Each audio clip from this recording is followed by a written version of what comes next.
Hi dear student, myself Khan sir. Today we will try to understand the sum of the topic from the chemical kinetics, and the topic is very important because most of our time we have seen that from this topic number of the question has been asked in the exam of NEET and JEE.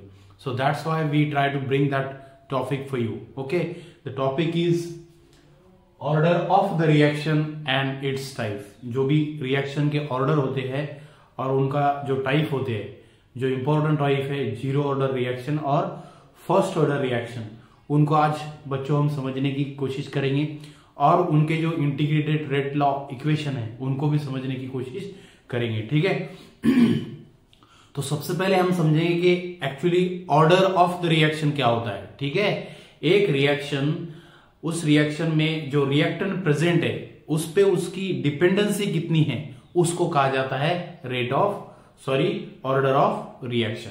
ठीक है, तो पहले हम समझेंगे कि order of reaction होती क्या है। It is sum of power of concentration of reactant in rate law expression।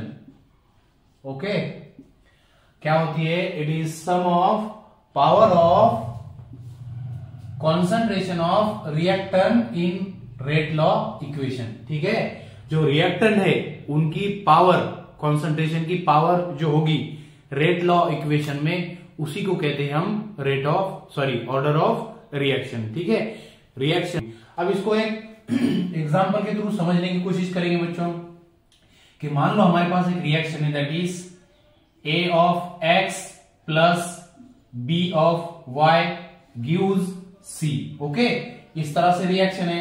अब मुझे इस रिएक्शन का रेट लॉ एक्सप्रेशन अगर लिखना है, that will be equals to कैसा हो जाएगा? That will be concentration of A की power X into concentration of B की पावर क्या है? वाई। ओके, तो इस तरह से ये रेट लॉ क्या है? इक्वेशन हो जाएगी। अब इसमें आप देख रहे होंगे कि ए की पावर है एक्स और बी की पावर है y, तो अगर मुझे ऑर्डर ऑफ रिएक्शन इस रिएक्शन की अगर निकालनी है तो क्या हो जाएंगी? That will be k equals to x plus y। Okay, जो यहां पर कॉन्सेंट्रेशन की जो पावर है that is called as order of reaction. लेकिन किसमें? रेट लॉ के एक्सप्रेशन में। ये है रेट लॉ का एक्सप्रेशन और इसमें कॉन्सेंट्रेशन की जो पावर होगी उसी को कहा जाएगा ऑर्डर ऑफ रिएक्शन। और एक बात मैं आपको इंपॉर्टेंट बात यहां पर बताना चाहूंगा कि जो हमारी ऑर्डर ऑफ रिएक्शन है हम उसको एक्सपेरिमेंटली कैलकुलेट कर सकते हैं। थ्योरेटिकली मैं आपको यहां ये नहीं बता सकता कि इस रिएक्शन की ऑर्डर ऑफ रिएक्शन क्या है। इसको थ्योरेटिकली कैलकुलेट किया जाता है और थ्योरेटिकली कैलकुलेट करने के बाद पता लगाया जाता है कि ऑर्डर ऑफ रिएक्शन क्या है। तो अकॉर्डिंग हमारे सिलेबस हमको दो ऑर्डर ऑफ रिएक्शन बहुत इंपॉर्टेंट है, वो है जीरो ऑर्डर ऑफ रिएक्शन और उसके बाद है फर्स्ट ऑर्डर ऑफ रिएक्शन। तो उसको हम समझने की कोशिश करेंगे। आई होप आपको ये समझ में आया होगा। ठीक है, तो इसके बाद का जो हमारा टॉपिक है that is zero order reaction. ठीक है, तो जैसे कि हमको ऑर्डर ऑफ रिएक्शन क्या है, हमारे दो टाइप के हमको यहां पढ़ना है, that is zero order reaction. ठीक है, और दूसरा जो है हमारा फर्स्ट ऑर्डर रिएक्शन। ठीक है, इनको दोनों को हमको पढ़ना है। ठीक है, तो पहले हम पढ़ेंगे जीरो ऑर्डर रिएक्शन बच्चों।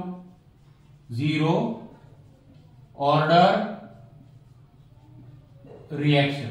ठीक है, अब जीरो ऑर्डर रिएक्शन होती क्या है? It is the reaction in which rate of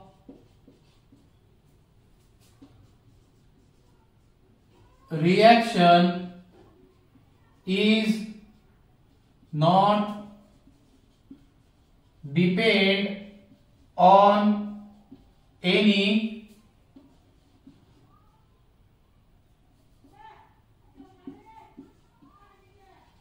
reactant. ठीक है, जब किसी रिएक्शन में रिएक्शन का जो रेट है किसी भी रिएक्टेंट पर जब डिपेंड नहीं करेगा तो उस तरह के रिएक्शन को हम कहेंगे जीरो ऑर्डर रिएक्शन।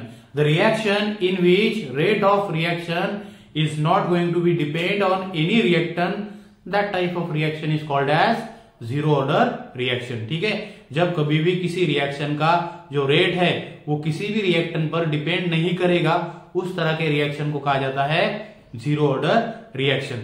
अब इस रिएक्शन को हम इसका जो इंटीग्रेटेड रेट लॉ इक्वेशन है उसको समझने की कोशिश करेंगे।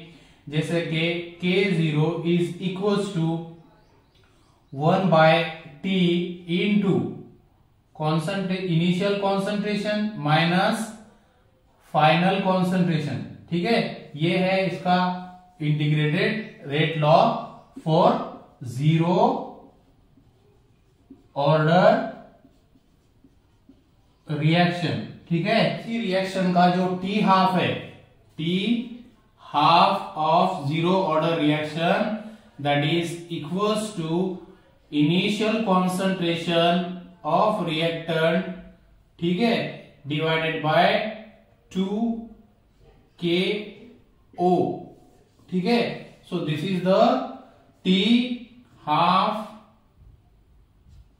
Of zero order reaction. ठीक है, तो ये है T half of zero order reaction और ये है integrated rate law equation for the zero order reaction. ठीक है, इस तरह से हमने जीरो ऑर्डर रिएक्शन को समझने की कोशिश की। इसके बाद हम समझेंगे हमारी फर्स्ट ऑर्डर रिएक्शन होती क्या है। ठीक है, तो जल्दी से आप इसको नोट कर लीजिए। ठीक है, आई होप आपने नोट कर लिया होगा इसको। ठीक है, इसके बाद हम समझेंगे हमारी सबसे इंपॉर्टेंट, उसके बाद है हमारी फर्स्ट ऑर्डर रिएक्शन। ठीक है, फर्स्ट ऑर्डर रिएक्शन क्या कहती है? It is the reaction in which rate of reaction is depend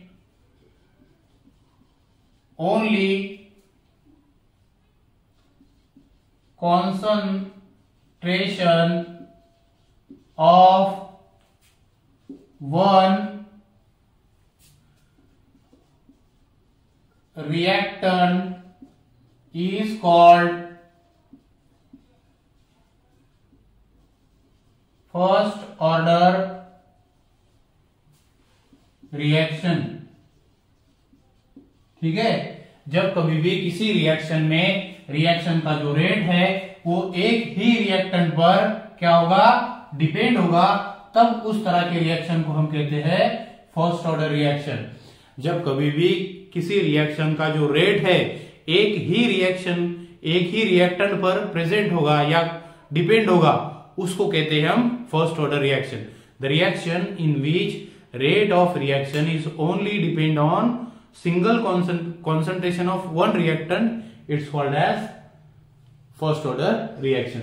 अब इस रिएक्शन का जो इंटीग्रेटेड रेट लॉ है उसको हम समझने की कोशिश करेंगे। That will B K1 is equals to 2.303 divided by time log of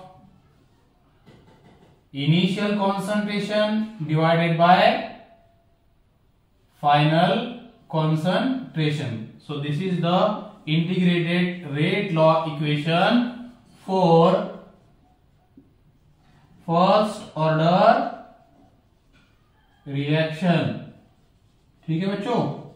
हाँ, तो इसके बाद इसी का हम टी हाफ जो है, T half of first order reaction वो क्या है, that is 0.693 divided by K1। Okay, तो इसके हेल्प से हम क्या कर सकते, T half of first order reaction निकाल सकते। ठीक है, तो फर्स्ट ऑर्डर रिएक्शन उस तरह के रिएक्शन को कहा जाता है जिस रिएक्शन में रिएक्शन का जो रेट है वो एक ही रिएक्टेंट पर डिपेंड होता है। उस तरह के रिएक्शन को हम कहते हैं फर्स्ट ऑर्डर रिएक्शन।